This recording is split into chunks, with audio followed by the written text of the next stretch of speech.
Tadtad ng sugat at pasa sa iba't ibang bahagi ng katawan ang bangkay ng isang babaeng menor de edad na nakita sa Bacolod City. Makibalita tayo kay Erwin Nicavera ng GMA Bacolod.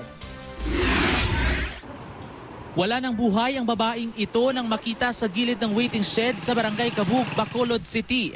Puno ng pasa, galos at sugat ang iba't ibang bahagi ng katawan ng biktima. Ayon sa Bacolod City Police Office Women and Children's Protection Desk, bandang alas 4 ng madaling araw kahapon nang makita ng isang tricycle driver ang bangkay. Maaaring biktima raw ito ng pampubugbog. So based on the investigation at sa kanya na nakita sa ating investigador, may ara siyang injury sa may left eye niya nga swollen nga nagahematoma. Paniwala ng pulisya, sa ibang lugar naganap ang krimen at iniwan lamang ang bangkay sa naturang waiting shed. Kalaunan, positibo itong kinilala ng isang babaeng nagpakilalang lola ng biktima. Doon na pag-alamang minor de edad pala ito. Hindi pa masabi ng pamilya ng biktima kung anong posibleng sinapit nito.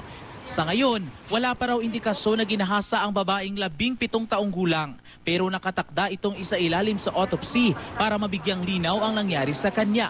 Patuloy ang pagkalap ng ebidensya ng pulisya para matukoy ang posibleng motibo sa krimen. Erwin Nicavera, Nagbabalita, Pilipinas.